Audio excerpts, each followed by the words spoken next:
नमस्कार बच्चों, इकोनॉमिक्स अड्डा में आप सबका स्वागत है। आज पार्ट 3 में हम लोग टैक्सेशन खत्म करेंगे और इससे रिलेटेड इंपॉर्टेंट क्वेश्चन को देखेंगे। Indirect tax. कुछ इनडायरेक्ट टैक्स को सेंट्रल गवर्नमेंट लेती है, कुछ इनडायरेक्ट टैक्स को स्टेट गवर्नमेंट लेती है। जो इनडायरेक्ट टैक्स को सेंट्रल गवर्नमेंट लेती है हम लोग इस वीडियो के पार्ट 2 में पढ़ चुके हैं। आज हम लोग स्टेट गवर्नमेंट द्वारा लिए जाने वाले इनडायरेक्ट टैक्स के बारे में स्टडी करेंगे। Sale tax, electricity tax, advertisement tax, entertainment tax, excise duty on alcohol. Sale tax. देखिए, आप टी शर्ट खरीदने गए, टी शर्ट था 1000 रुपये का, लेकिन आपको 1200 रुपये में दिया, क्योंकि उसको 200 रुपये क्या देना था, सेल टैक्स देना था। यानी किसी भी सामान का जो खरीद बिक्री होगा उस पर एक टैक्स देना होगा, वही टैक्स सेल टैक्स कहलाता है। यानी अगर टी शर्ट आप खरीद रहे हैं या बेच रहे हैं तो आपको 1000 का सामान था, उस पर 200 रुपया टैक्स दिए, तो वो सामान हमको 1200 रुपये मिला। जो 200 रुपया है वही सेल टैक्स हुआ। यानी मान लीजिए कोई आप सामान खरीदे हैं 100 रुपये का, तो 100 रुपये का सामान है, सरकार उस पर 10 रुपये टैक्स लेना चाहती है, तो आप सामान 110 रुपये का हुआ तो वो सामान मार्केट में 110 रुपये मिलेगी, और 100 रुपये जो है 10 रुपये है जो वो सेल टैक्स कहलाएगा। Electricity tax.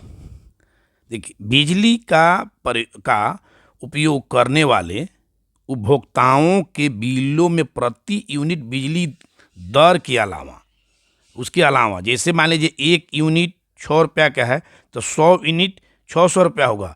इसके दर, बिजली यूनिट के दर के अलावा राज्य सरकार द्वारा इलेक्ट्रिसिटी टैक्स ली जाती है। अब ये हो गया, मान लीजिए 100 यूनिट जराए, 1 यूनिट का 6 रुपया हुआ तो 100 यूनिट का 600 रुपया हुआ।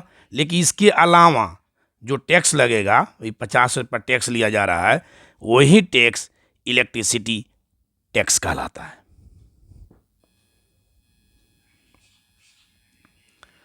विज्ञापन कर। जैसे आप न्यूज़पेपर है, न्यूज़पेपर में जितना विज्ञापन आता है किसी भी प्रचार के लिए आता है, या टीवी पर भी जितना विज्ञापन आप देखते हैं आता है, वो सारे के सारे विज्ञापन पर जो टैक्स लगता है वो केंद्र सरकार लेती है। लेकिन जो राज्य में होल्डिंग लगता है, उससे जो पैसा आता है वो राज्य सरकार लेती है। मनोरंजन कर। जो मूवी देखने जाते हैं उस पर जो टैक्स लगता है उसी को हम मनोरंजन कर कहते हैं, इंटरटेनमेंट टैक्स कहते हैं। जैसे मान लीजिए आप मूवी देखने गए और 200 रुपया का टिकट था, लेकिन आपको 250 रुपया लिया, क्योंकि उसको 50 रुपया का देना था, टैक्स देना था। जो टैक्स है 50 रुपया जो टैक्स है, इसी को मनोरंजन कर कहा जाता है। उसी को, इस 50 रुपया है, इसी को इंटरटेनमेंट टैक्स कहा जाता है। एक्साइज ड्यूटी ऑन अल्कोहल, शराब पर लगने वाला उत्पाद कर। देखिए, चीनी है, कपड़ा है, जो भी है जिसका उत्पादन होता है, मैंने चीनी का उत्पादन किए, कपड़ा का उत्पादन किए, मोबाइल का किए, कार का किए, जितना भी वस्तु का उत्पादन आप कर रहे हैं, उस सभी के सभी सेंट्रल गवर्नमेंट द्वारा टैक्स लगाई जाती है और सेंट्रल गवर्नमेंट ही उसका टैक्स का कलेक्शन करती है। लेकिन एक केवल शराब है जिसके उत्पादन पे जो टैक्स लगता है, एक्साइज ड्यूटी लगता है, वो राज्य सरकार लगाती है और राज्य सरकार ही इसका पैसा का कलेक्शन करती है। एक्साइज ड्यूटी सेंट्रल गवर्नमेंट लगाती है और उसका कलेक्शन भी सेंट्रल गवर्नमेंट करती है, लेकिन शराब पर लगाने वाला एक्साइज ड्यूटी राज्य सरकार लेती है। टैक्स से हम लोग 3 वीडियो पढ़े हैं। तीनों वीडियो में जो भी हम लोगों ने डिस्कस किया है उससे रिलेटेड MCQ है। चलिए बनाते हैं। निम्नलिखित में से कौन से कर अप्रत्यक्ष कर है? इनडायरेक्ट कर पूछ रहा है। Income tax, wealth tax, corporate tax, sale tax. बताइए कौन सा होगा? तो इनडायरेक्ट टैक्स होता है बिक्री कर। यदि टाटा कंपनी किसी उत्पाद को विदेश से इंपोर्ट करती है, मंगाती है, तो उस पर कौन सा कर लगेगा? मान लीजिए कि टाटा है, अमेरिका से कोई सामान मंगा रही है, तो इस पर कौन सा टैक्स लगेगा बताइए। इस पर लगेगा सीमा शुल्क, कस्टम ड्यूटी।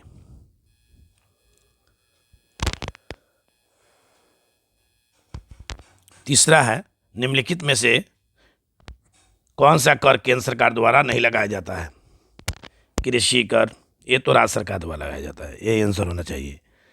निगम कर सेंट्रल गवर्नमेंट लगाती है, सीमा शुल्क सेंट्रल गवर्नमेंट लगाती है, आयकर सेंट्रल गवर्नमेंट लगाती है, आंसर होगा ए। 4 नंबर में है, सरकार को सबसे ज़्यादा कर की प्राप्ति कहाँ से होता है। Income tax, corporate tax, excise duty, service tax, बताइए। सबसे ज़्यादा होता है निगम कारपोरेट टैक्स से। 5 नंबर क्वेश्चन है, वह कौन सी कर प्रणाली है जिसमें कर उत्पादन के हर चरण पर टैक्स लगता है, बताइए। वह कौन सी कर प्रणाली है जिसमें कर उत्पादन के हर चरण पर लगता है, हर चरण पर कर लगता है। यानी मान लीजिए ये है बैट, हम समझा रहे हैं, समझिए। 100 रुपये की वस्तु है, आपने 10% टैक्स दिया, यानी 110 रुपये में आपने बेच दिया, 110 रुपये में बेच दिया। अब हुआ कि एक खरीद के 110 रुपये में लाया, 100 रुपये वस्तु था, 10 रुपये टैक्स दे के लाया, इस पर 40 रुपये अपना इनकम जोड़ लिया, ये मार्केट में बेचा 50 रुपये में, 150 में बेचा। अब 50 में बेचा तो इस पर भी टैक्स लगेगा, तो इस पर टैक्स लगेगा, यानी 110 पर टैक्स लग जाए तो 110 हटा दे तो 40 पर टैक्स लगेगा, 40 का 10% टैक्स लगेगा, यानी 4 रुपया, यानी हर क्षण पर टैक्स लग रहा है। तो यही कह रहा है वह कर प्रणाली जिसमें कर उत्पादन के हर चरण पर लगता है तो वैट होता है।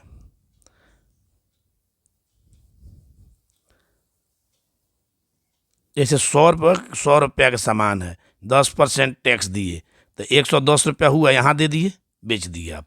कोई खरीद के 110 रुपये ले गया, दुकानदार इस पर 40 रुपया प्रॉफिट जोड़ा, इसको 150 में बेचने चला, तो ये तो 110 रुपया तो टैक्स दे चुके हैं, तो इसमें से 110 हटा देंगे तो 40 रुपया हुआ, तो ये 40 रुपया पर आपको 10% टैक्स देना होगा, 4 रुपया हुआ, यानी यहाँ भी टैक्स दिए, यहाँ भी टैक्स दिए, तो हर चरण में टैक्स देना पड़ता है, वो बैट होता है। इनकम टैक्स एक बार ही टैक्स देते हैं, सीमा शुल्क एक बार ही टैक्स देते हैं। भारत में किस तरह की कर प्रणाली है। प्रोपोर्शनल मतलब बराबर बराबर बराबर, एक है तो इसको भी एक है, एक एक, दो है तो दो है तो दो, माने समान बराबर, तो ये तो नहीं है। प्रगतिशील, रिग्रेसिव मतलब बोलता है कि जो जितना कम कमाएगा उसको ज़्यादा टैक्स देना होगा, तो ये तो नहीं है। रिग्रेसिव में होता है जो कम कमाए, मान लीजिए 1 लाख रुपया कमा रहा है उसको 25% टैक्स देना है, और जो 1 करोड़ रुपया कमा रहा है उसको 5% टैक्स देना है। इस सिस्टम को रिग्रेसिव टैक्स कहते हैं। अधोगामी होता है, अधोगामी टैक्स भारत में है। कैसा प्रणाली? अधोगामी।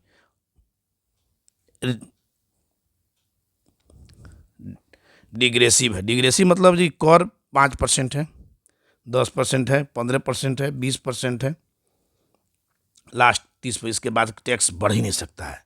उसी को कहा जाता है जो एक सीमा पर रुक जाए, उसी को अधोगामी कहा जाता है। तो भारत में क्या है? अधोगामी है, एक सीमा पर रुक जाती है कर। 6 नंबर क्वेश्चन है, निम्नलिखित में से कौन सा कर केंद्र सरकार लगाती है लेकिन उसका वसूली का काम राज्य सरकार का है। इनकम टैक्स, निगम कर, स्टाम्प ड्यूटी, कृषि स्टाम्प ड्यूटी होगा। निम्नलिखित में से किस कर को राज्य सरकार लगाती है? ये तो लगाती है निगम कर, कारपोरेट कर तो स्टेट गवर्नमेंट नहीं लगाती है, सेंट्रल गवर्नमेंट लगाती है, ये भी सेंट्रल गवर्नमेंट लगाती है, ये भी सेंट्रल गवर्नमेंट लगाती है। संपत्ति कर स्टेट गवर्नमेंट लगाती है। 8 नंबर, निम्नलिखित में से कौन अप्रत्यक्ष इनडायरेक्ट टैक्स है? संपत्ति डायरेक्ट है, आयकर डायरेक्ट है, कृषि डायरेक्ट है, बिक्री होगा आंसर। निम्नलिखित में से कौन डायरेक्ट टैक्स है? ये नहीं है। सीमा शुल्क ये भी नहीं है, ये भी नहीं, ये होगा इनकम टैक्स, डायरेक्ट टैक्स है। 10 नंबर, निम्नलिखित से कौन सा एक प्रगतिशील प्रोग्रेसिव टैक्स है? प्रगतिशील माने होता है कि बढ़ना 5%, तो 10%, तो 15%, तो कौन है? सीमा शुल्क है, एक टैक्स होता है किसी भी वस्तु पर जो टैक्स है। आयकर बिक्री कर है, तो मान लीजिए कि 100 रुपये का सामान बेचिए, 10% लगे यानी 10 रुपये दीजिए, या आप 1,000 का सामान बेचिए, उसको 10% दीजिए यानी 100 रुपया दीजिए। तो ये भी तो प्रोग्रेसिव नहीं है। प्रोग्रेसिव मैंने बढ़ता हुआ। आयकर है, आयकर प्रोग्रेसिव है। जैसे किसी को कम कमा, जैसे आयकर है कि 2,50,000 से कम कमा रहा है तो उसको 0% है। 2,50,000 से कम, जैसे देखिए 2,50,000 से कम कमा रहे उसका 0% है। 2,50,000 से 5 लाख रुपये कमा उसको 5% है। 5 लाख से 7.5 लाख रुपये कमा रहा है उसका 10% है। यानी बढ़ रहा है, प्रगतिशील है, तो आयकर ही प्रगतिशील होता है। और वही कह रहा है प्रोग्रेस, और वही को ही प्रोग्रेसिव टैक्स कहा जाए। कौन है इसमें? और वही यही है आयकर। मैंने नाम बदल देता है, शब्द बदल देगा। अब किसी एग्जामिनेशन दे देगा ये प्रगतिशील, आप वो याद करेगा है और वही दे देगा, नहीं बनेगा। इसलिए दोनों को देखना पड़ता है। धन्यवाद। टैक्सेशन हमारा यहीं समाप्त हो रहा है। आपको अच्छा लगा हो तो लाइक कीजिए और सब्सक्राइब कीजिए।